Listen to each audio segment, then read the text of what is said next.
Thank you. I'll come running over. I can say anything. All rise for the pledge. I pledge allegiance to the flag of the United States of America and to the republic for which it stands, one nation, under God, indivisible, with liberty and justice for all. Clerk, please call the roll. Councilman Alvarez. Here. Councilman Cullen. Here. Councilwoman Eckhart. Here. Councilwoman Huda. Here. Supervisor Hay. Here. Notation of the exits in the front and the rear. Any electronic device, please put it on vibrate or shut it off. First item tonight is a work session on Maple Road. Sorry. I make a motion to come out of the executive session. No action was taken. Second. All in favor? Aye. Thanks, Ms. Clerk. Okay, Maple Road. Long, hard winter, probably the deepest freeze we've had in a long, long time. And Maple Road has been a problem for a long, long time. I've lived here since 1957. I remember when it used to be closed for the winter. They don't do that anymore because some more houses are out on the end toward the hospital end, so to speak, as opposed to the Sheck Pool end. So I remember when it was closed. I didn't use it much. I still don't use it that much to this day. It's just a long, dirty, dusty road. And some people want it, some people don't. Now, I would say, when I first got here, I saw a letter that was written to the town of Carmel about opening the road to the rear of it. What's the name of it? Kelly Road. And never got a response. Wrote the letter, didn't get a response. I called Mike Simone, didn't. When it comes to Kelly Road, Carmel doesn't like to speak about it, okay? And there's another exit, emergency exit only, as you know, on the other end, and that goes to Peter Road. And that was for emergency purposes only. When they developed that development at the top of the hill there, Enid Crosby, that it was basically for emergency purposes only. If something were to happen, it's a gate that can be, no one has the key, can be broken down to get out people in the case of an emergency. So we're well aware of what it is. Now, I received probably 4 phone calls from pretty irate people that live up there. They offered to clean my car if I rode down the road. I got a little Honda Fit, so it would probably get stuck in the mud, so I didn't even want to attempt it. And believe me, I've rode in dirt roads, muddy roads all my life, and I know what they're like, and during the wintertime, especially this time of year, I stay off them. But you people have to navigate that all the time. So I don't see what side is for or against. I think at this point in time, we're going to try to look and see if there's some kind of a compromise. I know people don't want it, and many people do. And the shortest section is from Sheck Pool to Enid Crosby, and that's basically the section we're looking at. Now, I wanted to have, this meeting tonight is just to get a feel for what you want, and there's quite a few people here, because usually people don't attend, so we're happy you came, and you can stay for the whole meeting, because no one ever stays. But we're aware of the situation, so tonight is a feeler. We want to hear your voices, what you have to say. There's been studies done on it going back when. We've got the records, and we will keep this on the agenda until something gets done. I hear many rumors that the DEP does not approve of this. They did send out something positive in the past. The costs, whatever the costs were in the past, would not be the same that they might be now. We've asked the highway superintendent to come up with some kind of an estimate, what it would cost to pave it if it's to be paved. A lot of people are upset by the way it's treated. I think last year I got a couple of complaints that the rocks they used were too big. They came up and damaged their cars. So we basically heard a lot. Both Liz and Bob were here previously. They've heard some of it, but I guess push has now come to shove. So we're going to do a survey of it, come up with some prices, and hopefully move forward on it. We're going to try to fix some of the things that have been broken for a long time, and we'll see what happens from there. So with that, it's not a public hearing, in the sense it is, only because it's the only item on the work session.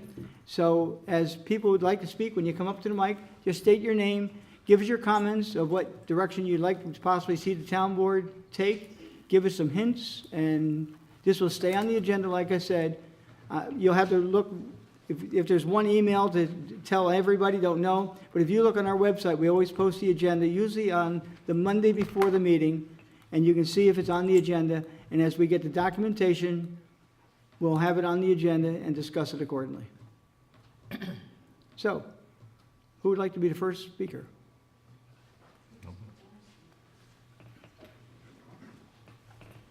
We got some documents that were signed by some people are for the paving. I have cards for that. I'm sorry I came in a little late, but I'll give Four? everything to Michelle, the town clerk. Those are for paving, Yes. is it?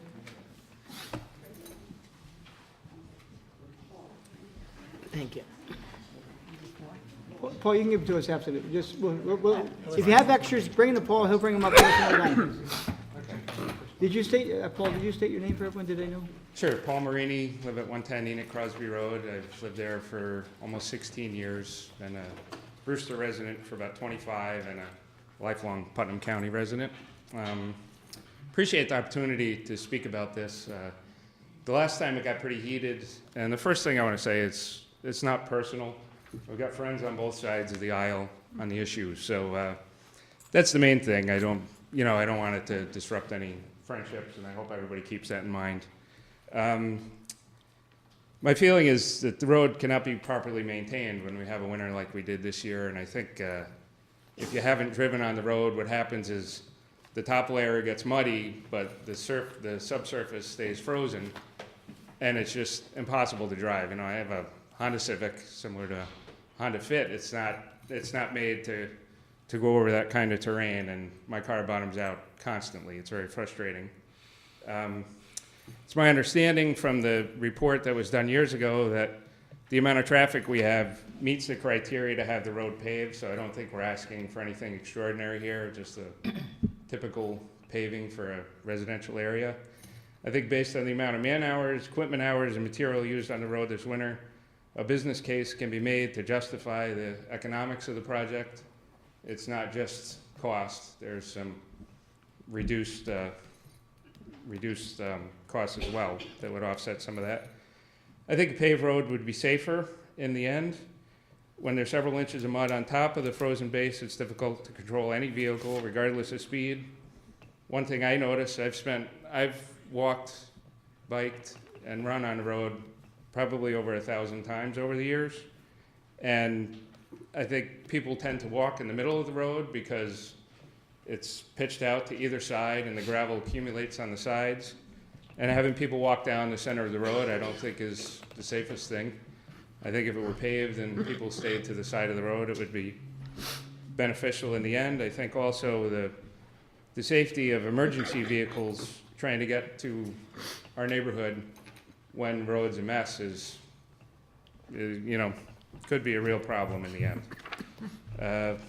Okay, so I talked about that. I think there are going to be a lot of people that express their points of view tonight, and I think it's important to listen to everybody, but I think it's also important to understand that the people that live on Enoch Crosby Road have no choice but to drive on the dirt portion of the road. There's people that use the road occasionally. There's people that live on Maple Road that have a driveway that goes out to pavement, and they have the option of turning towards the dirt road or away from it. And we don't have that option. So I hope that's, our voices are weighed in the appropriate sense in that aspect. I consider myself strongly pro-environment based on my career choice and the way I conduct myself, but I don't see paving the road becoming an environmental problem. I think the main issue with the paved roads is we want to avoid the runoff going into the reservoir. Currently, like I said, the dirt road is pitched to both sides, and there's material built up along the reservoir side that kind of prevents, I think it's intended on preventing water from running into the reservoir, but if you go there and look, there are dozens of breaks in that material. The water runs directly into the reservoir today, so I don't see why paving it would be a problem. In addition, the engineering report initially on the paved road was to pitch the pavement away from the reservoir so the water would run towards the hill. So hopefully that would be another issue that would improve the water quality in the reservoir as opposed to hurting it. Okay, another thing that's come up in the past is people are concerned about increased traffic. I don't see how paving a portion of the road would increase the traffic. We'll still have half of the portion that's dirt today will still be dirt. And I just don't see the road as a leading to anywhere that would increase the traffic. I think it's 90% of the use is for the people that live in the two developments there. So I don't see that as a problem. A couple points that were brought up in the last public meeting years ago. Someone said, please don't vote on paving the road until you've had a chance to take a walk on it. I don't understand how walking on the pavement or the dirt will affect the view.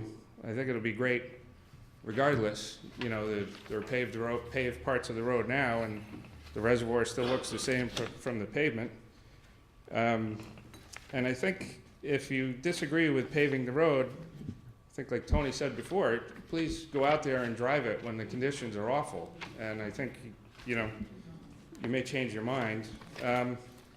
Finally, the last thing, another quote I remember vividly from the meeting 10 years ago, someone who lives on Maple Road and whose driveway goes out to pavement said, I don't know what the big deal is. When it's muddy, I just turn right onto the pavement. And that's exactly what we're looking for. We're not looking for anything unusual, just we want an opportunity to drive out of the neighborhood safely on pavement, so. Okay, while you're there, Paul, just some of the comments that had been made prior to, and I've heard the argument is if it's paved, there's an increase in speeding. I've been on that road, and I followed cars that have left me in the dust, so I don't know if that's gonna have too much of a difference. I understand from some of the phone calls I received that they had been promised by real estate when they bought the house numerous years ago, that portion of the road would be paved. Now, when they say road, ladies and gentlemen, I'm telling you now, this board is not gonna consider it any way from the hospital to Enoch Crosby. The only thing we're gonna seriously consider is from Enoch Crosby toward Czech Pool. It's a distance of about 2,600 feet. Okay, that's all this board is gonna be interested in. So if you're on that end and you don't want it, you can still walk in peace. We're not considering that. And anything that's ever done in this county, our town, is DEP approved. So if it's paved, they're gonna tell us which way it's pitched. They're gonna ask for specific catch basins to catch any additional oil that may go on the road from, you know, pavement as opposed to soil where it actually sinks into the ground, which I think is maybe more harmful. At least there's catch basins there. There's a way to reduce what goes into the reservoir. So that's the better part. Thank you. Thanks. Bless you. Thank you. Next speaker. Catherine raised her hand, right up. Say it again? Yes, ma'am. Yeah.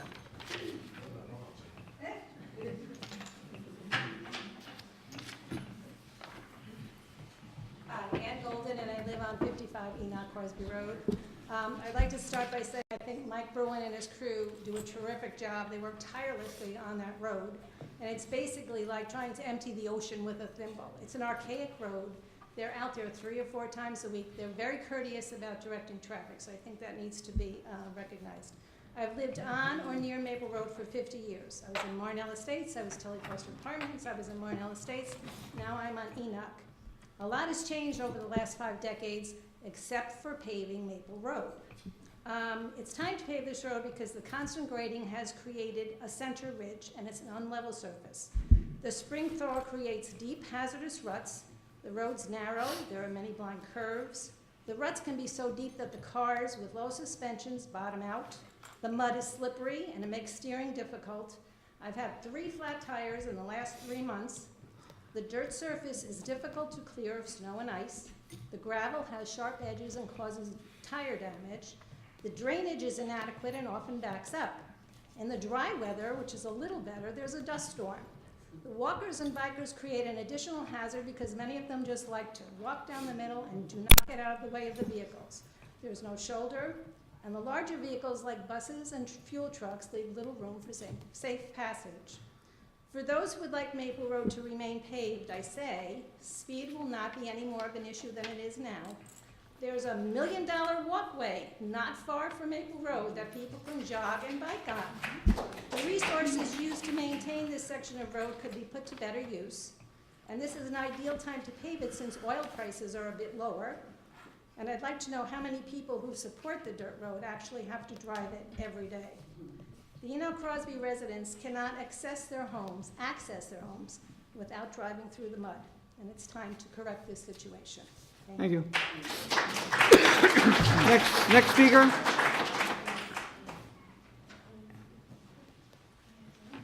If another person can come up, too, so we can keep it moving, if you don't mind? We're not rushing you, but we can get everyone there in 7 minutes. Usually I walk fast. Wendy Lewis, 60 Enoch Crosby Road. As of many of my neighbors, I've lived there for about 18 years. I use the road, I'm one of the annoying runners that are on the road, along with Lynn. She doesn't run, don't tell me that, I don't believe She that. walks. Okay. I also grew up in this town, and I have relatives that live on Ivy. I knew the road way back when it was closed also. I want to make a couple of points because I am opposed to paving it. I'm not opposed to a compromise. I want to present a few things. One, there are hardly, Oh, use the mic, Wendy. oh, sorry, hardly ever any accidents. There's been less than a handful of accidents in the past decade, and most of the accidents that have occurred on the paved corner in front of 121 Maple, which is a sharp curve. It's a narrow road. There's nothing you can do about it. The big problem with Maple Road is the rate of speed that people travel on it. And Tony, I'll pick you up. You don't have to drive it. Come with me at 4:30, spend an hour on the road, and you will see nobody drives the speed limit. I'm talking 40, 45 miles an hour. The speed limit is 20, 25, and they take it at a very high rate of speed. I don't disagree that it's dangerous at that rate of speed. Another thing, my concern is if you do pave it, fast cars, and it will be a cut through. If that whole road is paved, No, it's not happening. okay, well, I'm telling you now, I'll tell you, but it did come up when Route 6 is backed up, that's where everybody's gonna go. If it's more convenient, right now it's a deterrent to people, and I like it that way. And that's pretty much it. I mean, I don't think, it is annoying. It can be unsafe. Like I said, most people drive very, very fast on the road, and that's the problem. Nobody drives 25 miles an hour, and my house happens to be placed in an unfortunate position on Enoch Crosby. I get all of the incoming and outgoing traffic of Enoch, and you should see the Mach 10 speeds that people go by my house. When my kid is waiting for the bus, today, in fact, the bus stopped, somebody blew by the bus. So people have to slow down. Slow down, the road is very safe. Based on the comments you just made this evening, I will write a letter to the Sheriff's Department asking for some more enforcement on that Yeah, road. I think if you put a couple of sheriff cars there, you'd be very surprised. And like I said, invitation's open. Spend an hour with me. You'll see how people drive on the road. Thank you. Thank you. Thanks, Wendy. Hello. You- So my name's Catherine Weber, and I live on Maple Road on the horse farm that runs from the corner where the pavement ends down a good ways towards Enoch Crosby. So if anyone is going to be affected by this, and if anyone wants to see us get this right, it's me. You're pretty much paving my property line. Obviously, given that I own a horse farm on the road, I would prefer you didn't pave it. With that said, I'm sympathetic to what some of the previous speakers have said about road conditions.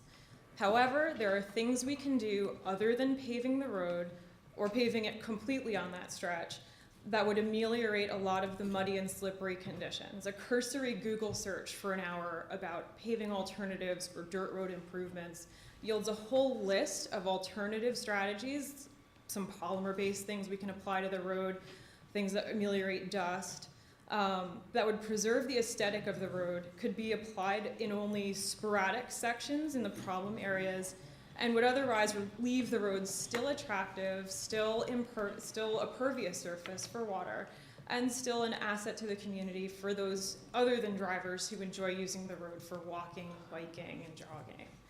I thought it was a little bit sad to hear a previous speaker refer to walkers and bikers on the road as a hazard. When you see people walking and biking in a road, that means that road is an asset. Maple Road is a wonderful asset for our community.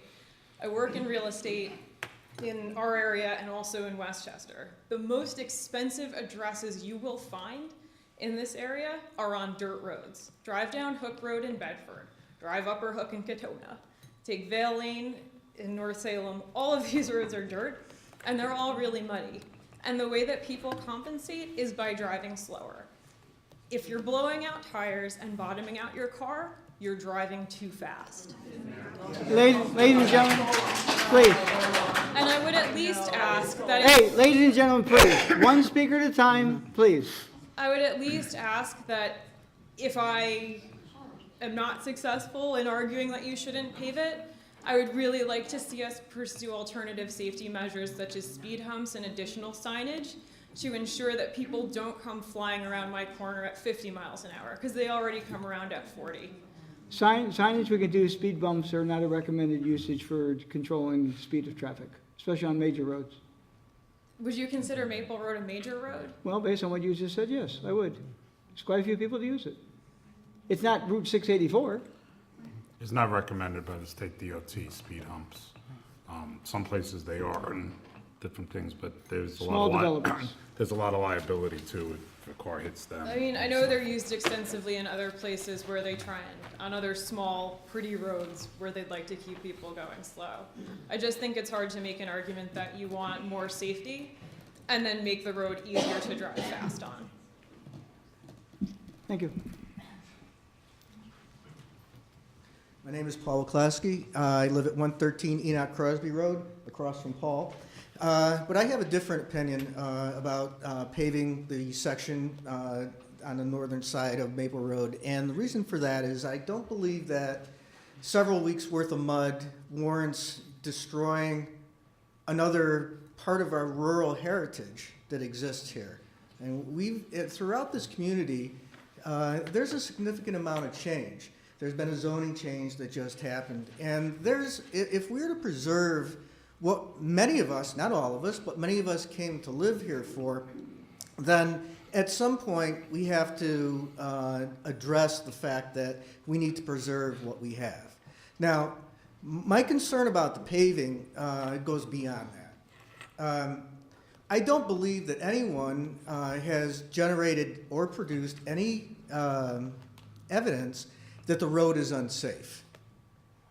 Number of accidents or otherwise, and I appreciate that we're going to look at, that we could potentially look at the number of accidents, but once again, we have a road which has a guardrail all along the edge of the reservoir, yet people say that, oh, we're going to fall into the reservoir. That's simply not the case. And as far as the safety of the road and speed, I rarely see anyone driving 20 miles an hour on that road.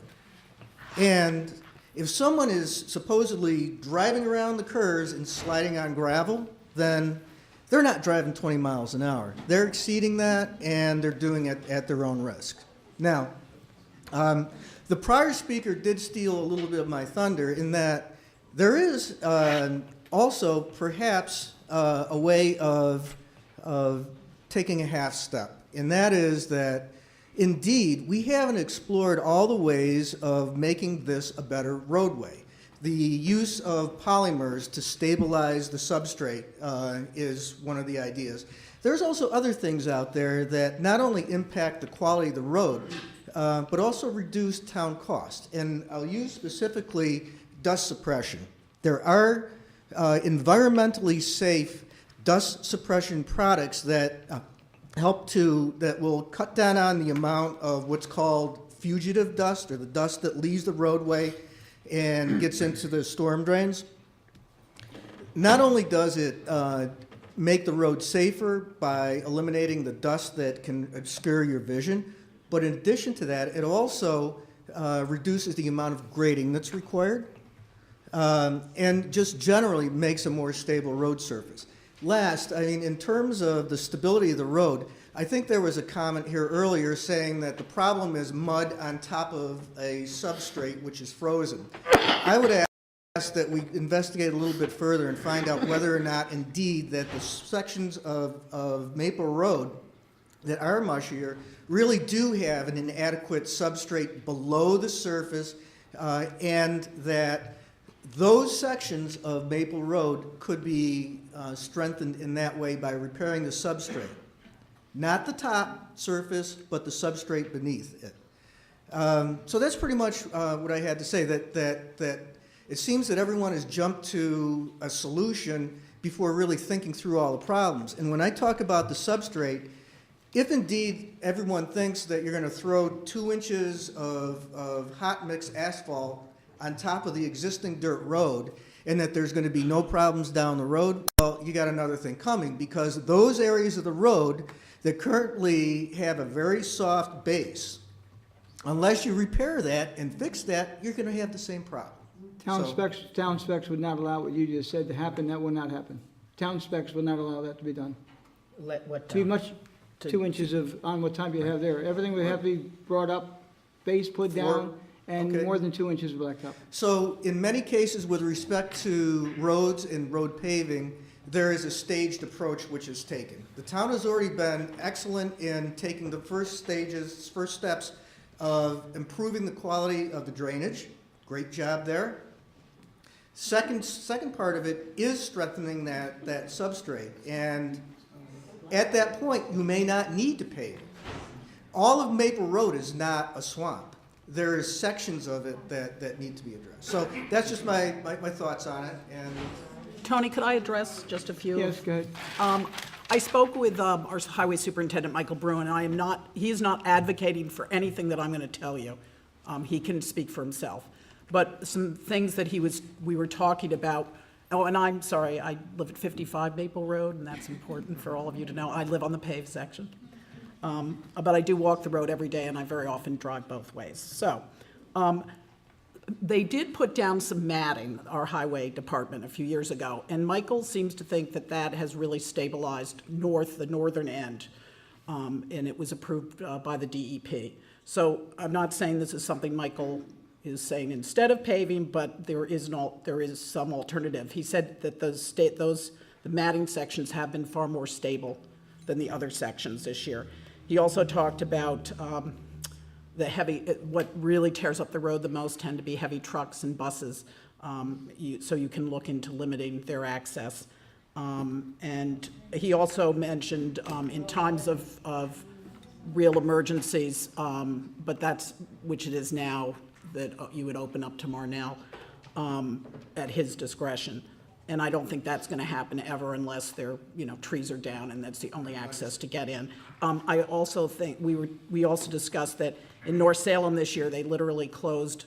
This is not unique to Maple, and I'm sure everyone knows that, and I'm sure it doesn't make your driving easier, but all the roads in North Salem were closed this year, the dirt roads, because of the frost heaves have been so difficult. So I appreciate your points. I just wanted to say that the matting was something that could be looked into as well. so there is a compromise. Well, I'm not even saying that, and as I said, I'm not advocating for Mr. Bruin at all, I'm not speaking for him at all. But there are things that have helped. So, Thank you very much. Thank you. Yes, sir. You go, draw copies. Thank you. Working in school. I want to say I love seeing your horses on the road.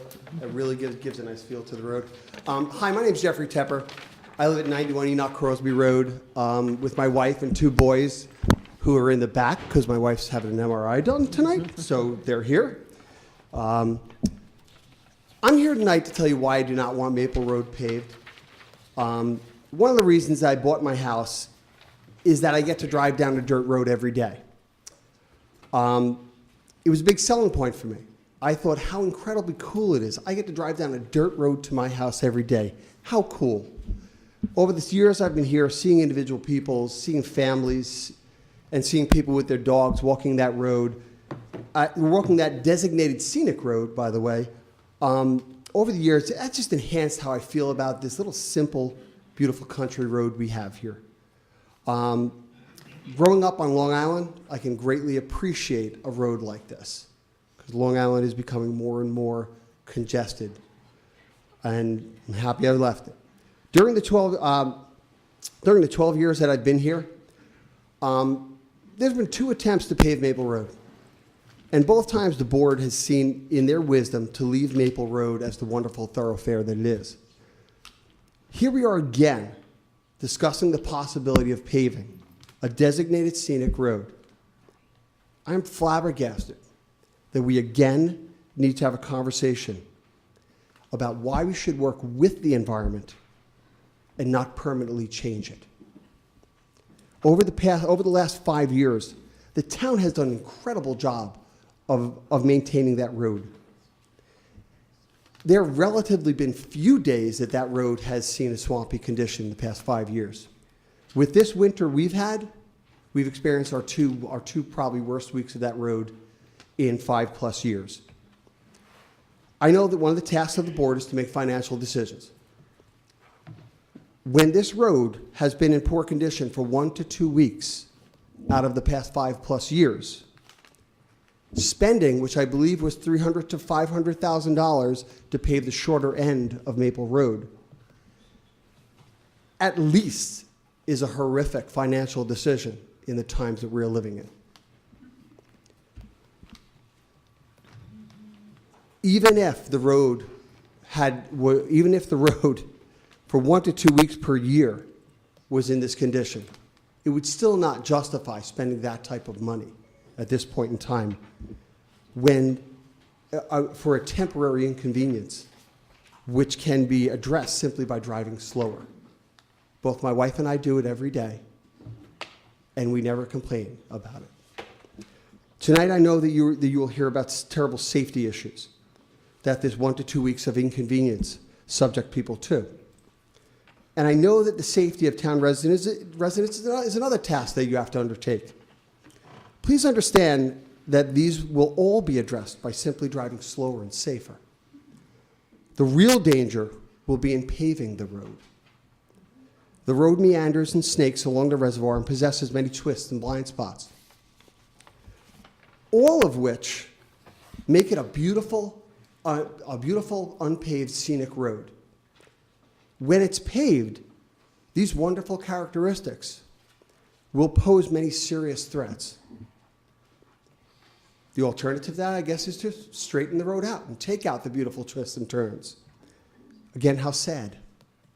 The proof of this is when you drive along Maple, going down towards the hospital, and you hit the paved road.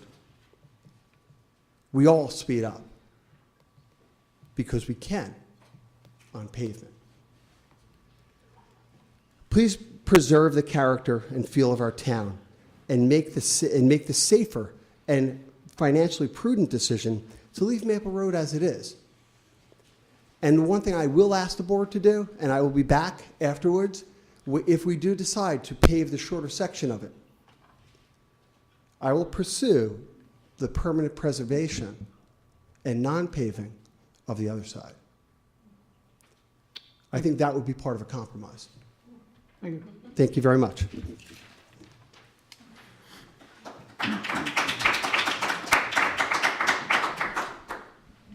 Yes, my name is Mr. Otto. I live at 117 Enoch Crosby Road, along with my wife, Sharon, and 2 other kids. The kids, we go to the public school here. The schools are fine. But the problem we have is the road, the bus drivers, and we're forgetting the kids. Well, who feels it knows it. The bottom line, who feels it knows it. And change is inevitable. You're going to have change. Whether it's good or bad, you're going to have change. So listening tonight, all I'm hearing, we already basically reached a compromise.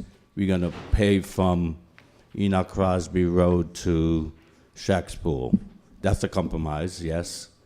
Was here before the meeting, and some guy from Carmel, when he wanted to put the road through Carmel, says, "Oh, you guys didn't know? You guys had a helicopter or something, a chopper that dropped you down? You didn't take the road coming in?" So hell, the amount of stuff that you hear is ridiculous. We live on Enoch Crosby Road. There's no proper exit for us to go anywhere.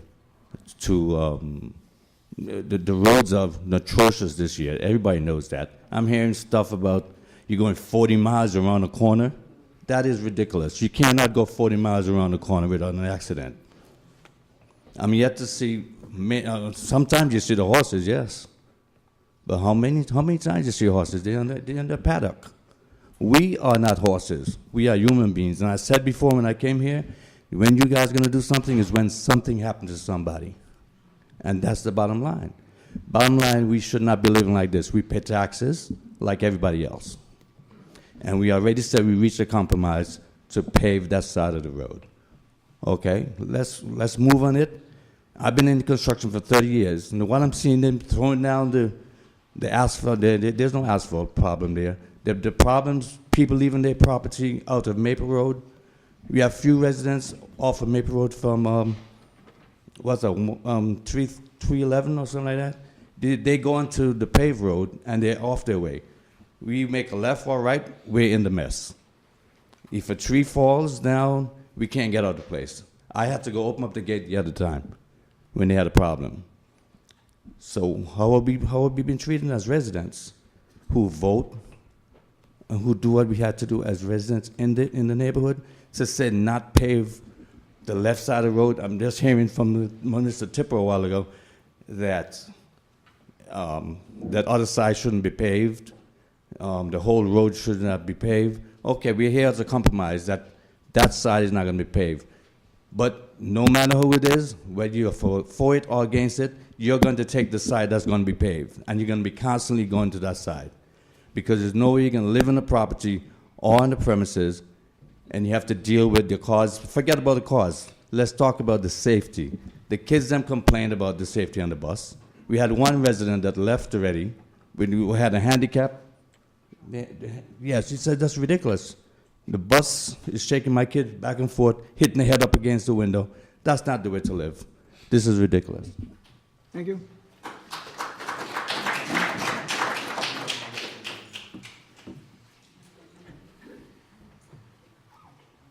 Hi, I'm John Lord. I live on Jewville Road, and I've been a resident for a number of years. I've used Maple Road constantly since I've moved up here.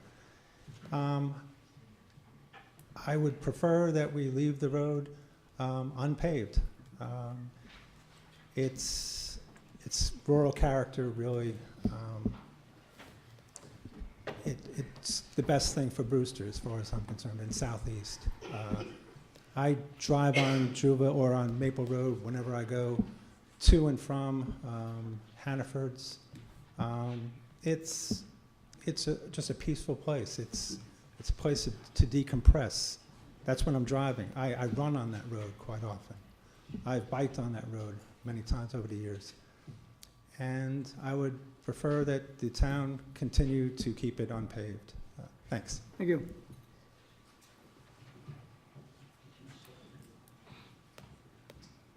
Hi, my name is Rachel Chung, and I guess compared to many of the people in this room, I'm a newcomer to this town, and I love this town. My husband and I moved to Brewster from Manhattan several years ago, and because we love the beauty of the lakes and the rural lifestyle that everybody has been talking about, which I can so appreciate. And since most of you have lived in this town longer than we have, I can appreciate that you will have argued through and discussed many of the issues that perhaps we are not as aware of. But listening to the conversation that has been happening tonight, I want to say that even though we moved here to enjoy the lifestyle, slower from Manhattan, very different, enjoying the lake view, all the beauty of the town, I don't think keeping one road unpaved out of all the roads that are paved in Brewster necessarily is what makes this town rural or keeps its character, or else we would have the entire population of Brewster clamoring to drive down Maple Road, and this is not what we want either. So I would suggest, since the town was gracious enough to create that bike path, which is absolutely gorgeous, that people do enjoy that part of town the way they can without compromising on the safety.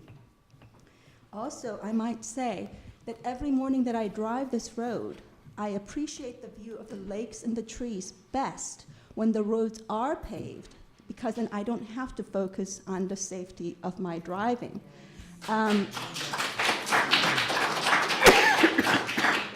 Every time I pass by that narrow path where on both sides of my view there's lakes on either side, it is, as many of you noted, the reason I don't ever want to leave this town. But it's because I don't have to concentrate on driving, and I do drive that Maple Road at 15 miles an hour, really. And it's still very bumpy and still unsafe. So, and I can say this now in front of my sister-in-law who's visiting, when she drove up from Atlanta this winter, she actually spent her first night on Maple Road in the car because we could not get that car up the hill to Enoch Crosby. You know, we went to the Greek diner. We couldn't move back, and literally we were stuck there until 7 in the morning. So I would hope that it didn't give her the wrong impression of Brewster. And if speeding is an issue for Maple Road, I think, you know, those who can appreciate the safety of this town will drive slower. It shouldn't be because roads are unsafe that we drive slow. Thank you. Thank you.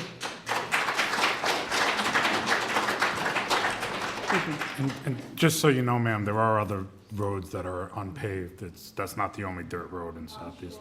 Okay. I think that, you know, our private drives are all paved, and I think they're paved for a reason, if I may say so. I don't know how many people, I'm sure there are people who want their private driveways unpaved, but as far as I know, everybody's driveway on Enoch Crosby is paved. Yes, ma'am. Hi, I'm Julie Wachowski. I live at 113 Enoch Crosby Road. We've lived there close to 16 years. And there may well be sound reasons to pave part of Maple Road. I can't say I'm really opposed to a compromise, but what I really would like to see, you know, if we're gonna, let's present facts. And I believe the Brewster School District's been transporting children from Enoch Crosby Road for 20, maybe more than 20 years. And to our knowledge, there's never been a bus accident up there. If there's been incidents, then, you know, that should be public knowledge. And those of us who've lived up there, if anybody was hurt on a school bus, we would have known about it. My kids have told me, my high school kids are like, Mom, kids sleep on the school bus. So I don't know how many children are really being disturbed about that bus ride up there. There may be a couple, but it's certainly not a majority of the children.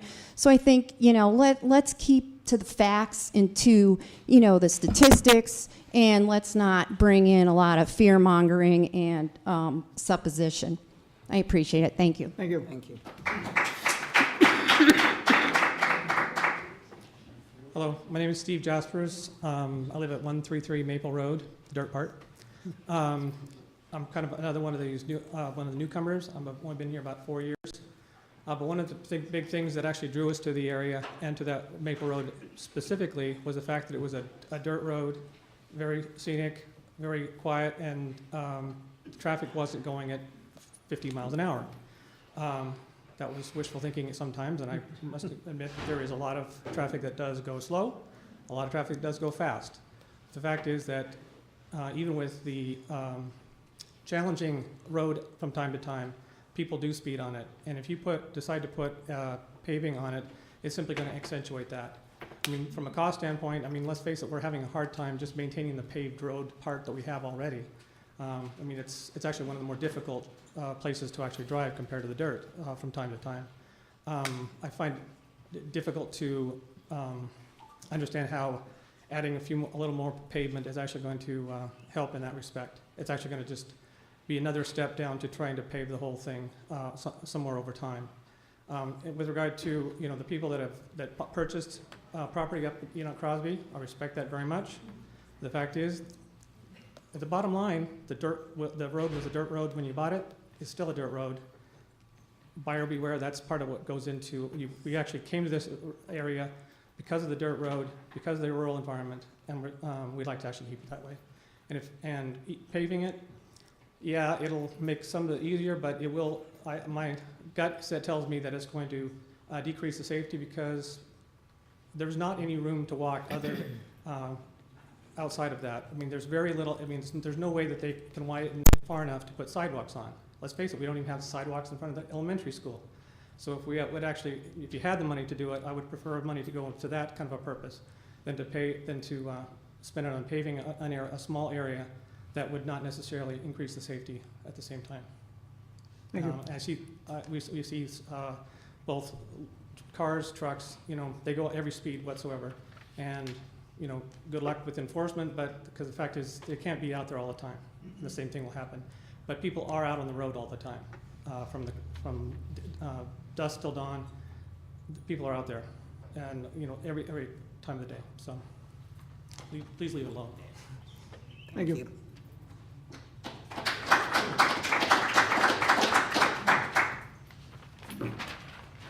My name is Gina Achagrassi. I live at 3 Ivy Hill Road. It is paved, and at the bottom where Maple intersects, it's paved. And I am adamantly opposed to paving the whole section that you're discussing. I walk my dog on that road.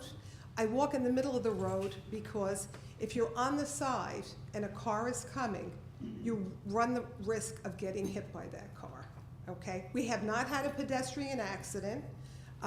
There haven't been a lot of accidents on the road. The one accident I did witness was once by someone who was going about 40 miles an hour.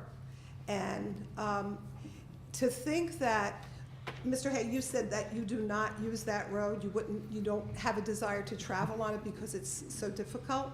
No, I If don't. it were paved, that's what you implied in the beginning.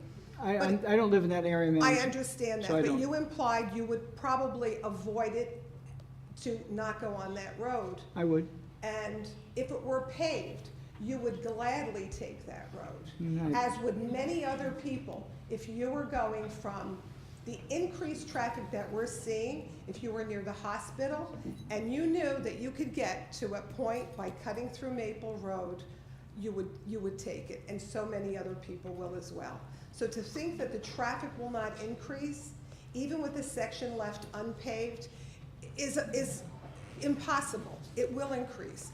And the people that want that road paved will go the fastest. And when their kids learn to drive, they will go the fastest. And that road, I bet everybody that bought in that area, because we're all from the same neighborhood, and I would venture to say that everyone purchased their house because as they approached the area, they said, wow, this is a really nice area. This is Brewster. This is a lot different than the other parts of Brewster that we know. And that's the reason why you purchased your house where you purchased it. You drove on a dirt road, you entered Enoch Crosby Road to get to your development, or whatever house you live on Enoch Crosby, and you did that knowing that this was a road that was absolutely beautiful, that was a dirt road that you traveled on to get there. And if a realtor promised you that it was going to be paved, no one promised me, and I was thrilled to have the opportunity to buy my house because of the area that it's in. And it sets the area apart from many other areas that are in this town. So I think it would be a huge mistake, and to think that we're compromising by paying taxes to suffer by having a dirt road. There are a lot of things in life that aren't fair, but I don't think we're suffering for a dirt road. And that's all I want to say.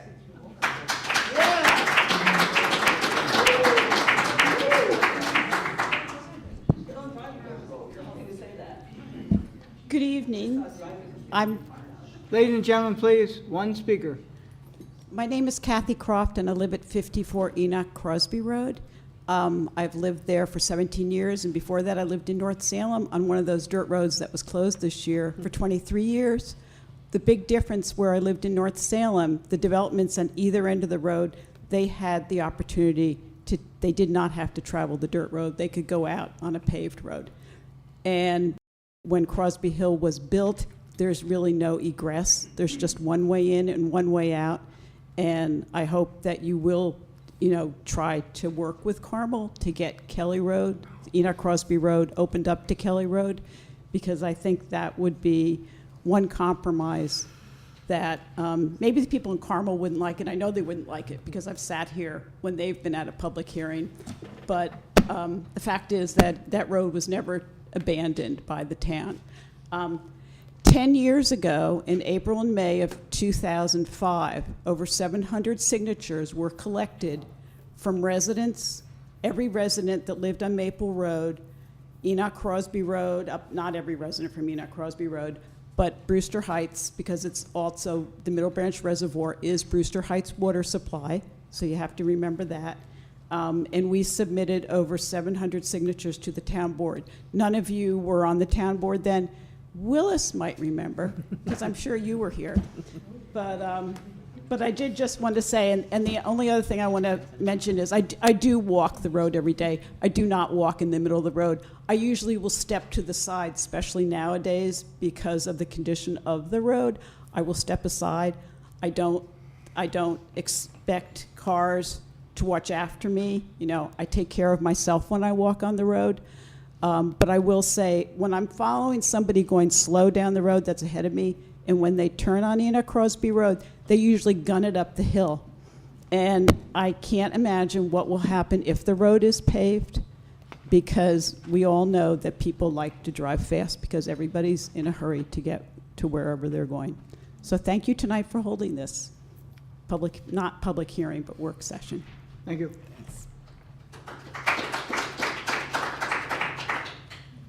Hi, good evening. My name is Lynn Sherman. I live on 10 Deer Court, which is off Enoch Crosby. I have a husband and 3 children. I've been living here, I guess, 7 or 8 years now.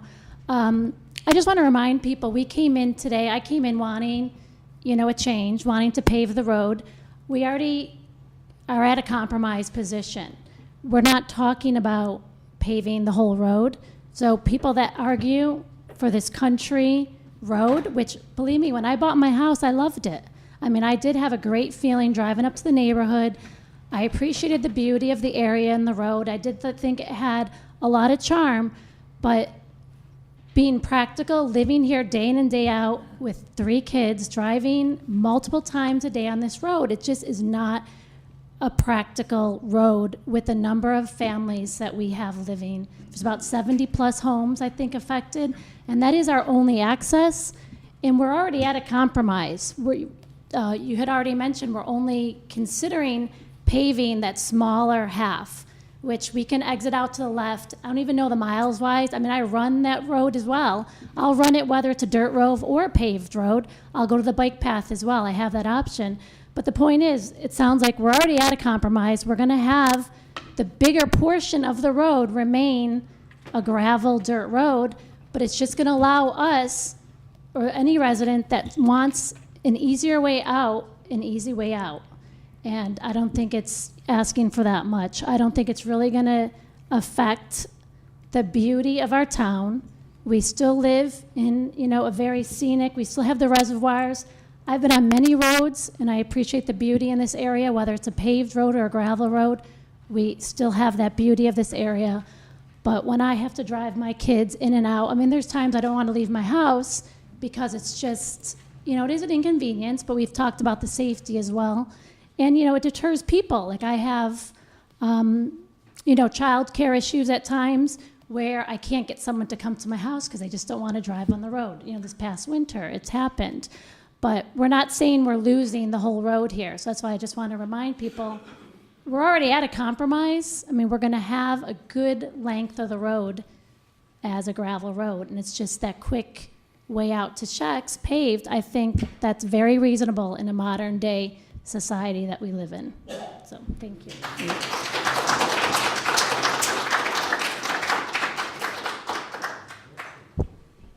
Good evening. My name is Ann Finizzi. Kathy Croft made a suggestion to look at Kelly Road. Several years ago, that recommendation was tried and failed. And I hope that we will not disadvantage one community to the advantage of another. I am not taking sides in terms of whether or not it should be paved, not paved, or so forth, but I believe that the Kelly Road situation would not be in the best interest of either Southeast or Carmel. And I know the people on Kelly Road very well. Okay, thank you very much. Thank you. By the way, I just wanted to ask, and I recall the situation years ago in terms of the paving of Maple Road. Maple Road is a scenic road, right? Is it designated has been, scenic road? Is that the entire road that was designated as scenic? Yes. What protections were granted, or what special? There isn't it isn't as strong a protection as was originally planned, because it does leave, I believe it leaves paving, and Will know this better than me, up to the discretion of the highway superintendent. Oh, I see. Okay, so it's not, Yeah, I thought it granted more protection than. no, that was part of the Oh, okay, compromise. because I know that that it was that it was one of the good things that happened for the town of Southeast. And if I can just quickly address the Kelly Road opening, I did make calls before this meeting to make sure we were prepared. I spoke to, Kenny Schmidt called me back, he's the supervisor in the town of Carmel. He left a very long message about, obviously, why they don't want the road to open up into Kelly, and he gave me a brief history. I spoke to Highway Superintendent in Carmel, Mike Simone, who feels the same way. Carmel, actually, and Will can help us out with this. The Highway Department in the town of Carmel there was a stop work order, issued a temporary restraining order on the town of Southeast for cutting down trees, and Carmel, the Highway Department was made lead agency, I believe. I spoke also to Joe Charbonneau, who was extremely helpful. He is one of the attorneys over in Carmel, and he told me much the same.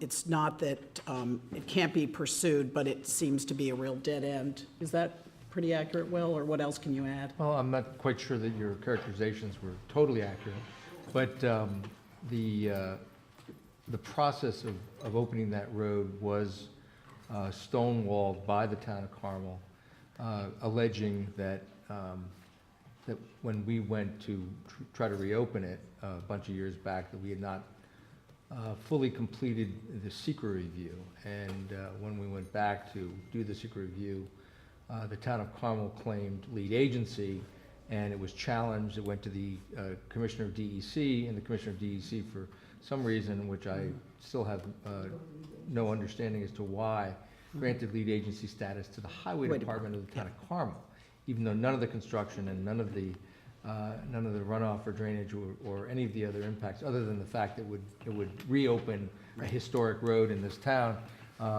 had no impact on Carmel. And that's where it lay because the town of Carmel Highway Superintendent is ill-prepared to conduct a secret review and has certainly no incentive to do so. So if the town at some point decides to revisit that, it's going to be a lengthy litigation process. Right. Yes, ma'am. Hi, my name is Sharon Scheel. I live at 46 Enoch Crosby. I actually only moved there about 2 years ago.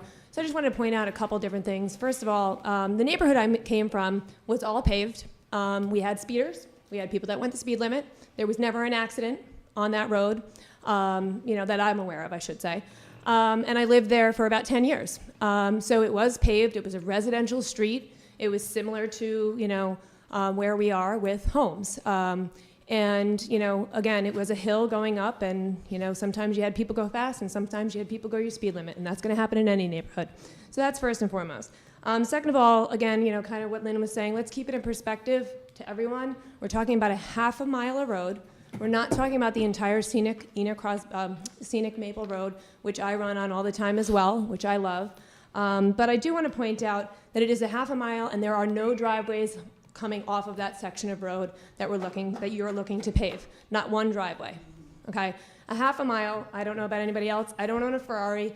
It's going to take someone a very, very long time to pick up enough speed to really cause a difference on that half a mile being paved or being dirt.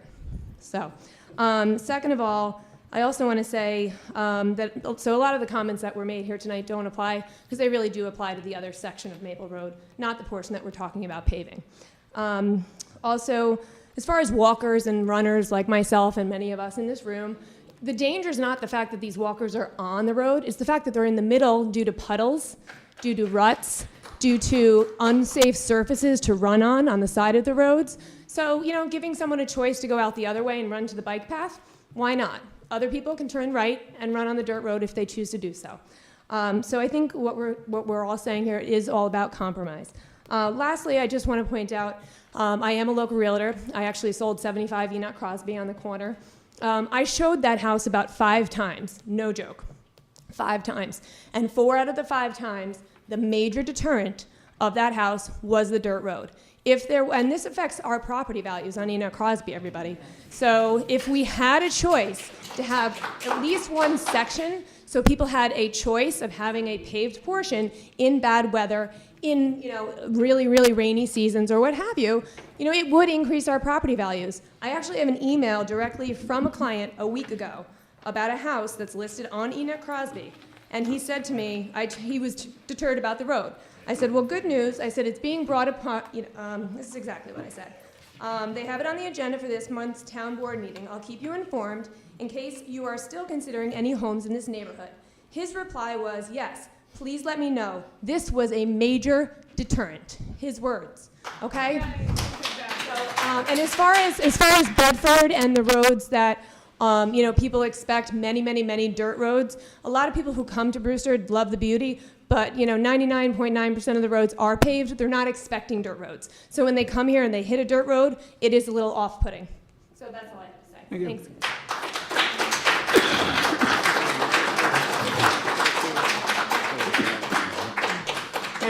Before you get up, anyone that has not spoken, we'll give you a 1-minute rebuttal.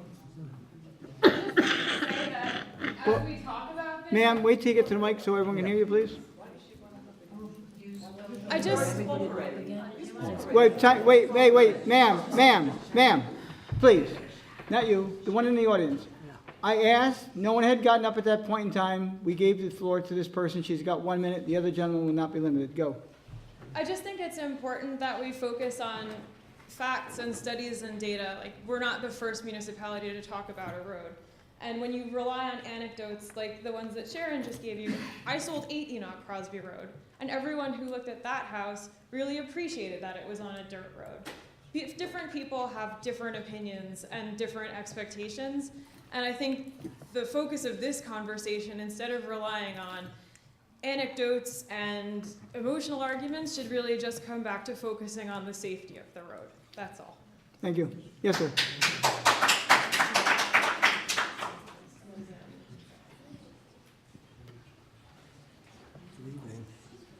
I'm Bob Schoenberg.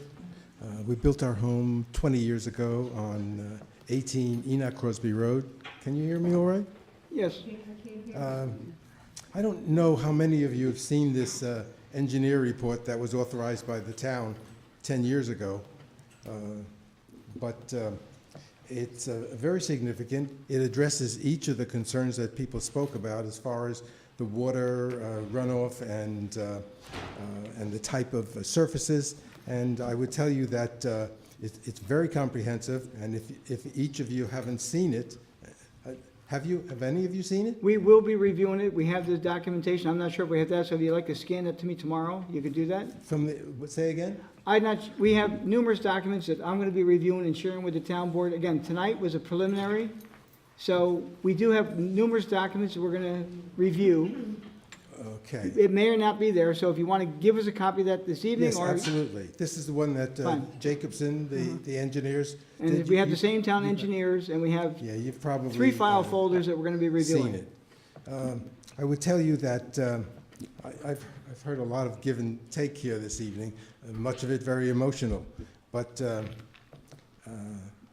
we are very much, my wife and I, very much for paving, at least the compromise section, because while it may be almost impassable, that road, for a few weeks of the year, I would tell you that the rest of the time is not exactly a pleasure.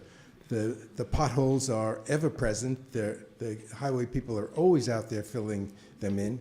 And I, from personal experience, had the misfortune to have to take a short ride in an ambulance, and I would tell you that the road was worse than the reason they came to get me, because it was brutal. I mean, really, truly brutal.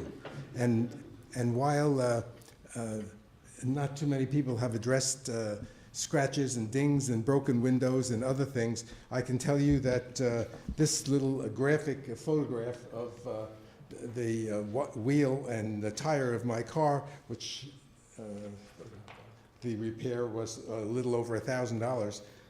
That's just from going down Maple Road, and unfortunately, what looked like just a little puddle turned out to be halfway to China. It was just awful, and this happens all the time. I think that's probably all I have to give you. Okay. We'd like to see it paved, long overdue. Thank you. Thank you. You want to leave that, one document? Okay. Okay. I'd like to thank you all for your comments tonight. I'm looking at what we're proposing this evening for an agenda, so I'm going to announce this evening while everyone's here. I'm going to make 2 announcements very briefly. The next time Maple Road will be on the agenda will be Thursday, April 23rd, in case you want to mark it down. We have tons of documents we're going to review. 2 board members only partially here. Going back to 2005, nobody was here, so we have a lot of reviewing to do, and we will be doing our homework and make decisions accordingly. And more importantly, about closed roads, I was going to do this at the end of the meeting, but since I can get a majority of it here now, we have a major road closing that's going to be very inconvenient to many, many people on April 10th. It's a Friday. The Route 312 railroad crossing is going to be upgraded by the MTA. Now, it's a state road. The town has nothing to do with it. The county has nothing to do with it. And it really has nothing to do with the accidents they've been having at the railroad crossings. That's something that's going to be addressed. It's being addressed by them now. But over the years, especially the past 10 years, that grate out there, it just gets deteriorated to nothing. The school buses have complained numerous times. I know when I was a legislator, I had to fix it at least once. That was probably 7 years ago. They're going to basically pour concrete and then put a layer of blacktop over it as well, I understand.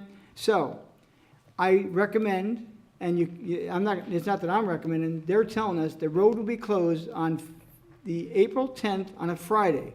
Now, original report said it would be during rush hour, after rush hour. I've now been told it's going to be 11 o'clock. But to be safe, if you're on 312 and you're coming from the Home Depot, coming down toward Dykeman's, you can't cross the tracks. You go up that dirt road that's right there, Ice Pond Road, and practice what I've been hearing. That road's in a lot better shape for some reason. I don't think I've ever received a complaint about Ice Pond, ever. Only Maple. But at any rate, on Saturday, it will be closed the entire day. Now, if you're coming from the other way, if you're coming from Brewster High School down toward Dykeman's, you can go to the railroad tracks. You're going to have to turn around and go back. You cannot cross the tracks, okay? The same thing will happen that Sunday, the entire Sunday. Now, people say, well, why didn't they do it more convenient, like at night? They're going to be working night and day to get this done because of the concrete that has to be poured, has to be cured, same with the blacktop. It's supposed to reopen on the 13th, which is a Monday. They have not given a time. And you know how prompt the MTA is. I mean, we've been waiting 7 years for Prospect Hill, but they're going to be a little more accurate on this one. So on Monday, if you're in a hurry, don't go on 312, go to the long way. I'm going to estimate, hopefully they're done by 12. And the reason they're not estimating, because if there's heavy rain or there's a delay, it will be longer. So I would say from Friday night on the 11th at 11 o'clock until Monday, I don't want to give you time, I would say 12 noon, but wait till you hear that it's open. There'll be news reports on the radio telling you when it's reopened. And if you have any questions about it, dial 511. We're going to post it on our website as well. As much information as provide us, but if you have any other type of information, dial 511. Thank you all for coming. Okay. Wait a minute, let them leave. Yeah, that's good too. I make a motion to go into regular portion of the meeting. I'll second. All in favor? Aye. Waive the reading of the correspondence. First, Is there a second? Yes, second. All in favor? Aye.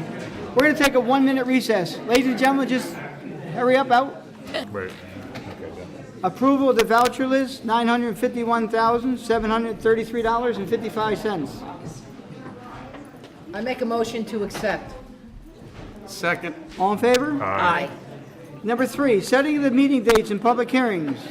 All meetings will be held at 1360 Route 22, Brewster, New York, at 7 p.m. unless otherwise noted. Thursday, April 9, 2015. Thursday, April 23, 2015. That's when Maple Road will be put on the agenda next. Now, on Thursday, April 9, 2015, we're setting a public hearing to amend Chapter 138 of the zoning code for digital submissions. Same night, set public hearing to amend the comprehensive plan, and set public hearing to amend Chapter 138 of the zoning code for noise. So moved. Second. All in favor? Aye. Waive the reading of the budget transfers. So moved. Second. All in favor? Aye. Time out.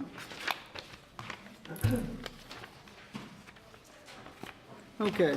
Number 5, resolution, Pinella Fence, certiorari settlement.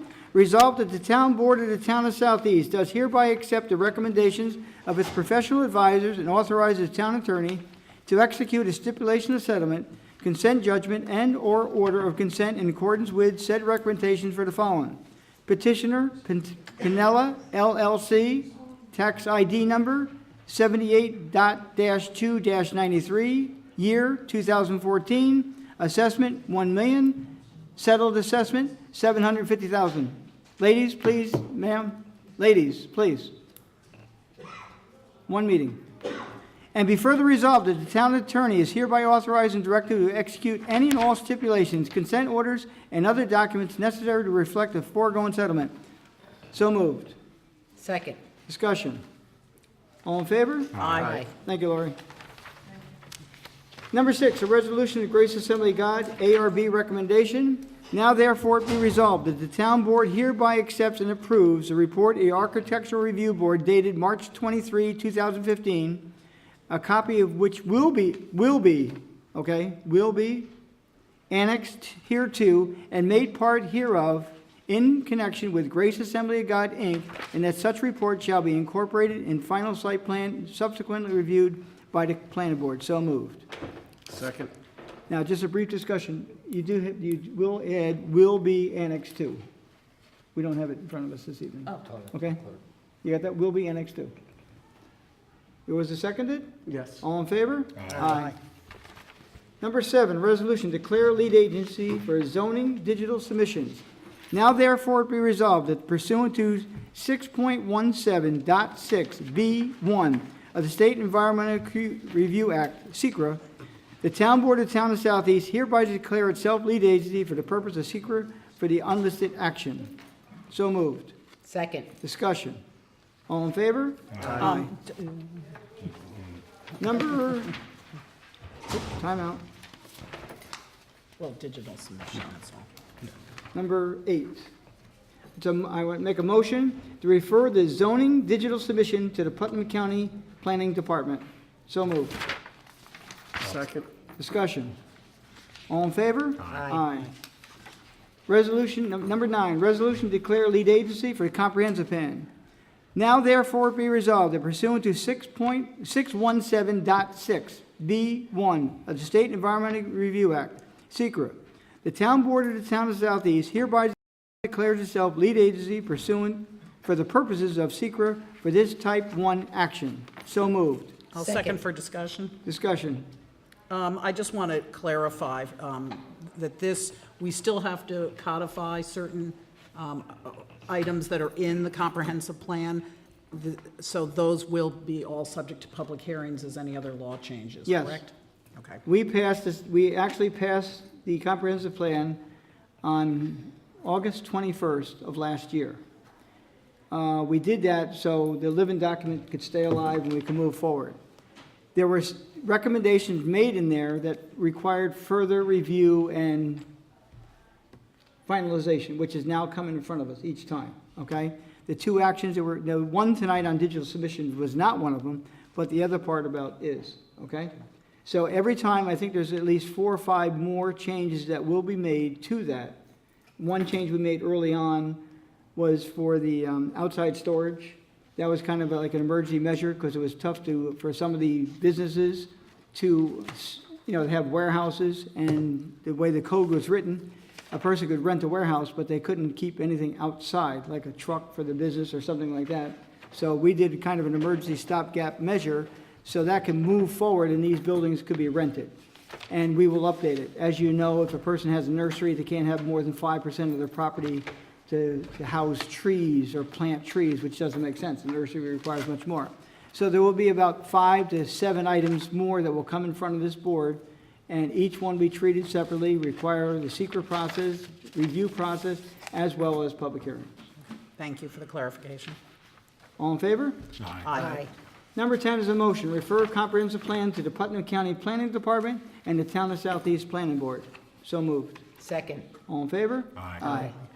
Number 11, the resolution, home rule request for retirement tier change, employee number 1, and I'm going to move number 12 as well. Resolution, home rule request for retirement tier change, employee number 2. I identified them early on. We have gone to both our state assemblyman and our state senator. We have 2 employees that evidently at some point in time have been working for the town, one for at least 14 years, another one a shorter period of time. One had previously worked for the schools, but the way the system works, we're the last employer of record at this point in time, and we have to move this forward.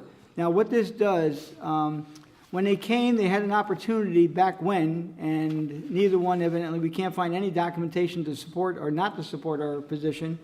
And basically what we do, they're going to be moved from a tier 6 retirement plan to a tier 4. We did this about 4 or 5 months ago to another employee. I don't believe there's any more in our system, but everyone that now comes in is required to sign a form, which we implemented once I learned that, this was a problem. Not that it's a problem, but, people are given an option when they come to work, whether to sign up, and I guess they feel they could probably save a few pennies, maybe not opt, just don't do it. But now they have to actually opt in or opt out the day they become employed by the town, whether they're part-time or not. And that's why we have to do that this evening. So I move both 11 and 12. I'll second. Discussion. Just, it still has to be approved by the state legislature. which Yes, they usually do. this allows both the Assembly and the Senate, we will forward these to them tomorrow, and they will then bring it up to the Senate. The Senate will sign, the Assembly will sign the bill. Hopefully the Senate gives them the same bill number. They do that now, right? Well, they have to be, they used to have separate numbers. Are they the same numbers now? No. They'll be They different? could have a uni bill, but they rarely do that. They have a Senate intro and an Assembly intro. Okay, so once the Assemblyman has his bill number and the State Senator has his bill number, they will give us those bill numbers, and we then would have to pass a resolution to, mirror what was approved by the Assembly and by the state. And Tony, these employees have to now contribute to the Yes. pensions. Well, right now, they're contributing Right. a portion, but they'll have to contribute more because they're going to a higher bracket. I think they have a sizable amount of money, right? Well, we're responsible for the part that was never done, but in the future, as it goes forward, each one of them will pay more themselves.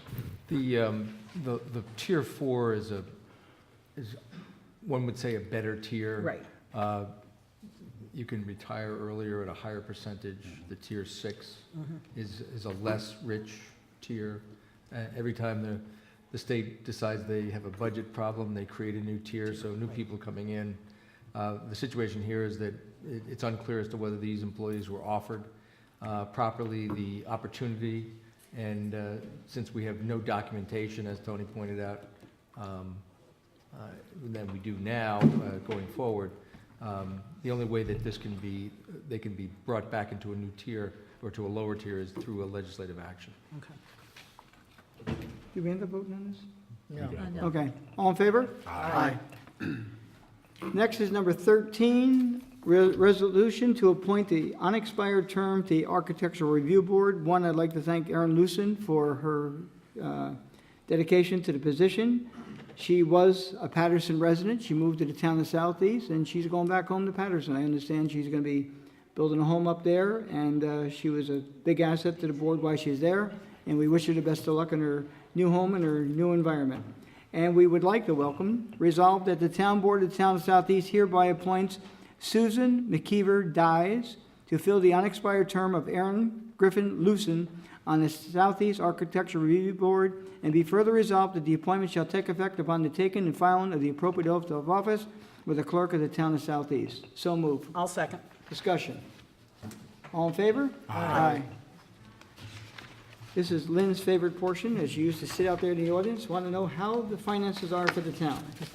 Finances of the town are good, but unfortunately, it's too early in the year to give you a really good report. The best report will probably come around May, because we'll have a lot more happening. As everyone is aware, the snow budget and the salt budget and the highway budget was not out of whack.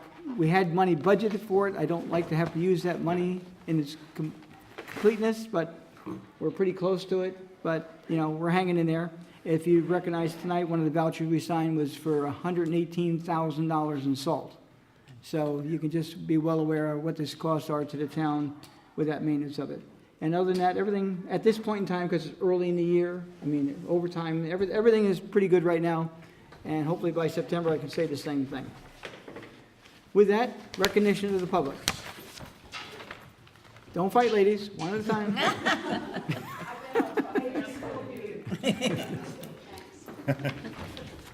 Kathy Croft. I'd like to ask if on the planning board agendas and maybe the zoning board agendas, if when properties are listed, if you could put the tax block and lot number That on seems like a those reasonable request. agendas, because sometimes I'll be reading it or I'll get someone will call me and they'll go, do you know, and I don't even know where it is, except maybe it'll say the address, Route 6, and I'll Google it, but. Okay, do you have that? Well, at least Tax- for the zoning board, the public hearing notices do contain. Right, but just on the planning board, because most other towns do that, and it's just a little bit more information. As you know, Lynn Eckhart and my secretary spent months, I think maybe 9 months. And I think they now need to go back and scan them all.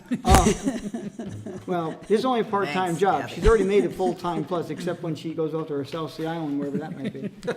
But Thanks, Tom. I was trying to get a piece of the land, but you won't sell me any. Any rate, it's a reasonable request. You know, we'll put that in. And as you know, everything now at the planning board, it used to, like the place when I bought it out on Route 6, it was first built as Brewster Lanes. So when they were down there reviewing it, they saw Brewster Lanes and they saw my name. Well, it's not by my name, it's not by Brewster Lanes, and now it's called, I guess it's just plain old On the Border, but, you know, there's had numerous owners Right. since then. Right. And everything starts with, and it helps Lori, helps us. So everything going through the process now is digitized and itemized by tax lot map number, by tax map. Great, We'll thank do you. it. I'll hold Michelle responsible for getting that done. I just wanted to, if I recall the Kelly Road situation, the reason that the GEC chose Carmel as the lead agency, because of the impact on the Kelly Road, did I say Kelly Ridge? The Kelly Road residents, a narrow road with rather modest homes on both sides of the road, and I know it all too well. So I think the GEC took into consideration the impact that this particular course of action would take, because it would be a road that would be coming off, if I recall, off a slope, if not a hill, all the way down into Kelly, and there was a brook, or there was some contention about it. So I think in this particular instance, the DEC made the correct decision, and that is, as I recall, Attorney Stevens, as to exactly why that happened.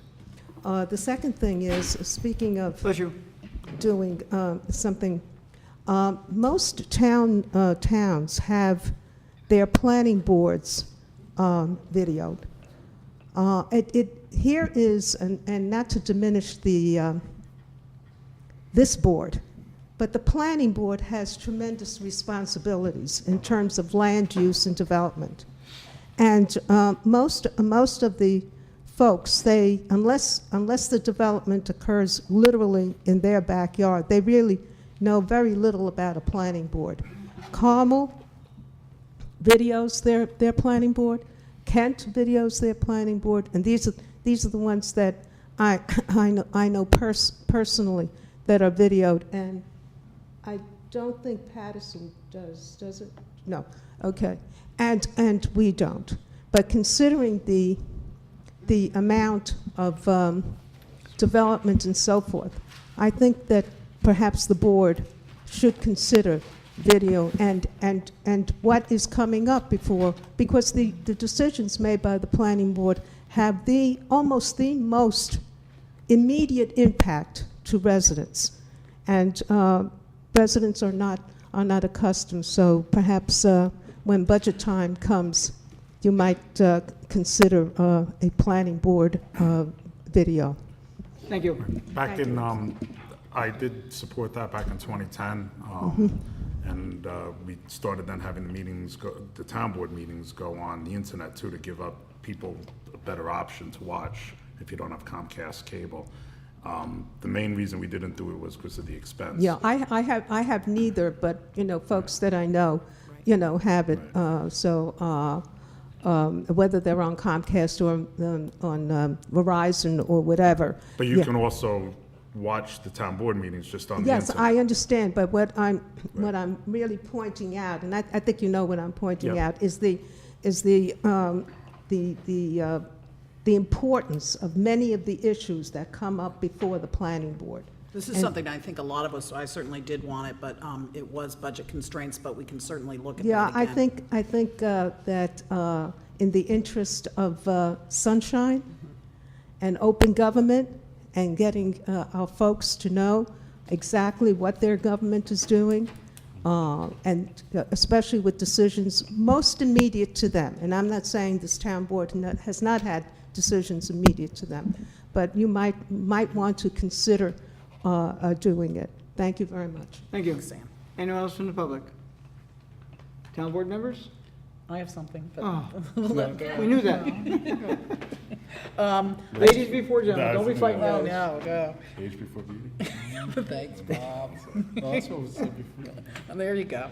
I just wanted to remind people, and I'll remind them again, we are going to have our Earth Cleanup Day weekend this year, April 25th and 26th, Saturday and Sunday. There is also going to be our annual poster contest, which Irene Othmer is handling at the Brewster Schools in the 8th grade. And our theme this year is hike, bike, and walk our roadways and trails. So I'll be announcing it again, and we'll be giving out hours. And of course, you can always get your bags and gloves prior to April 25th and 26th. Thank you.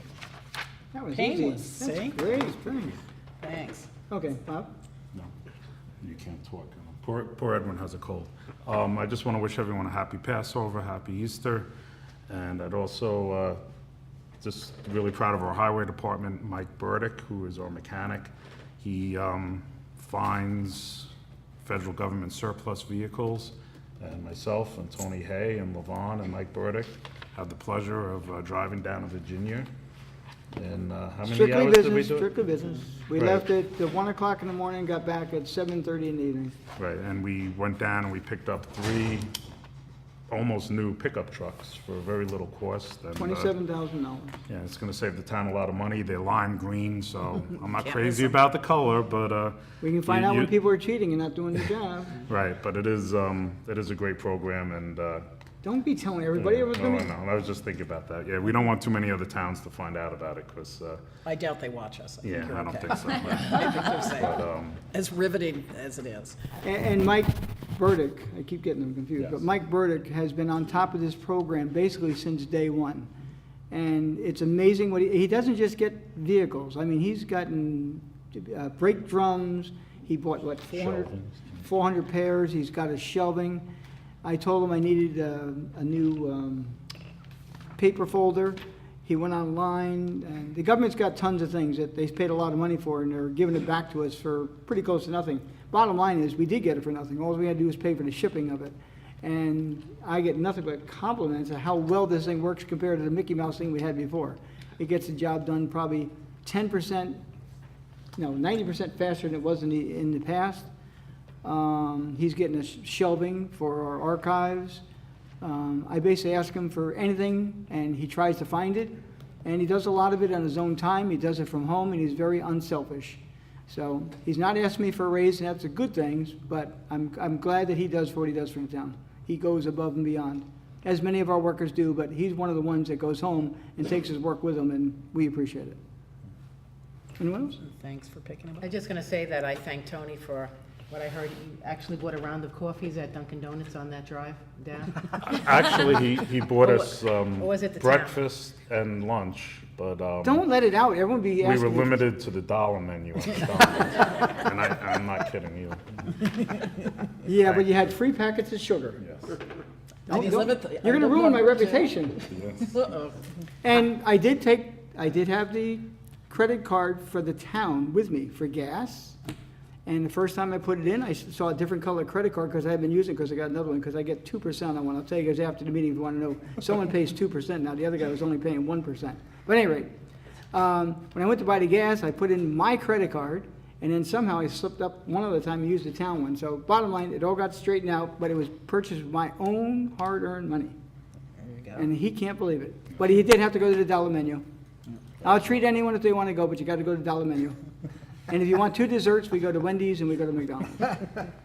I'd like to also add my wishes for everyone to have a great Easter and a great Passover, and look forward to seeing you at the next meeting, Thursday, April 9th, 2015 at 7 p.m.